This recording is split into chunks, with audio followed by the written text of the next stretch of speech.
2-4 लाख खा जीबे। संचालन मुकेश जी करता मुकेश जी करेंगे बोलिए तो फिर बोलो। हाँ फिर बोलो तू बोल कि बोलो बोलक के रे लबे पटक के ले खोज खबर बोलिए ना होई अब के बैठ बैठ अरे बैठो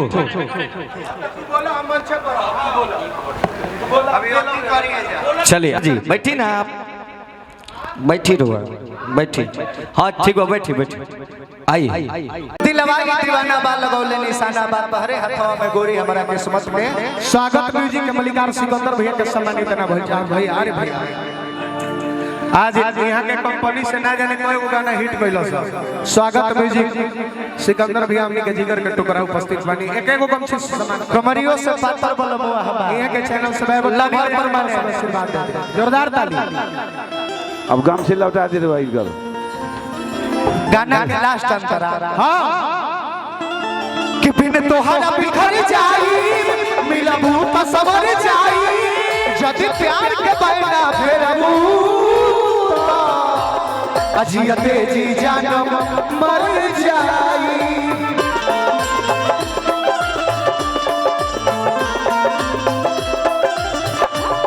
बिन तोहरा बिखर जाई मिलबू त सवर जाई जदि प्यार के बैना फेरबू त जियते जी जानम मर जाई।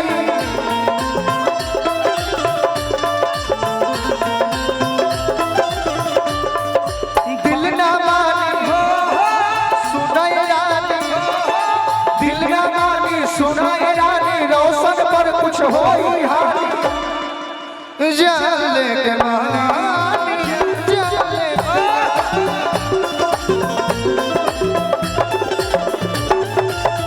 जाले के मानी जाले के मानी जाले के मानी जा समा वादा वादा होता जाले के मानी जा जाले के मानी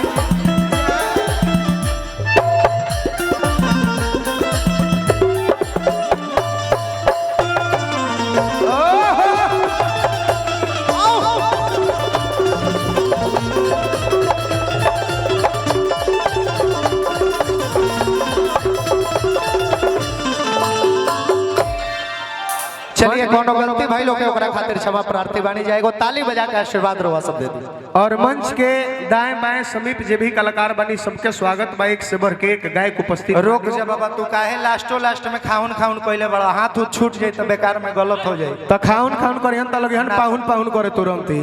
देख लो ओवर मत कर कि ओवर कइला तो गोबर हो बिगाड़ा जन कलाकारी के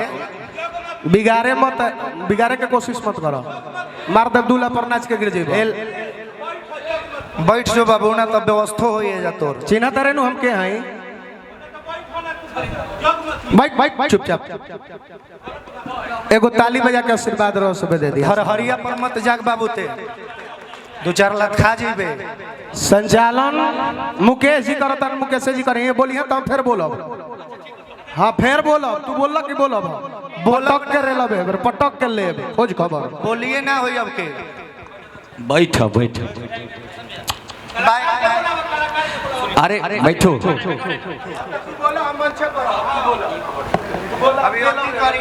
चलिए आप सब बैठी और कार्यक्रम के हमने के बैठो बैठो प्रदुमन रोशन बैठो आप बैठो चलो रोशन बैठो बोलते बैठो बैठो बैठो घबराए के ना चाहिए संगीत तो संगीत तथा सागर है बाबू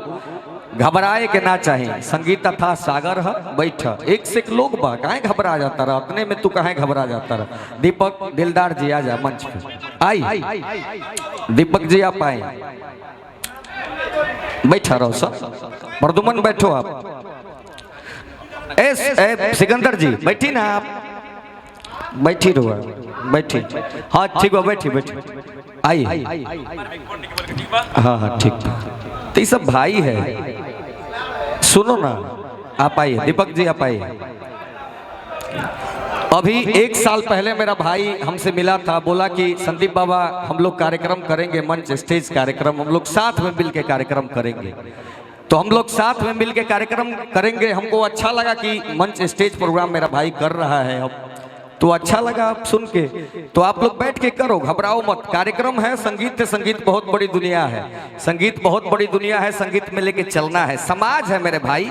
दीपक दिलदार जी से हम लोग गवाते हैं। आप हाँ देखो बता रहे हैं रोशन और प्रदुमन जी, अरे यार आइए दीपक जी। Hello, hello.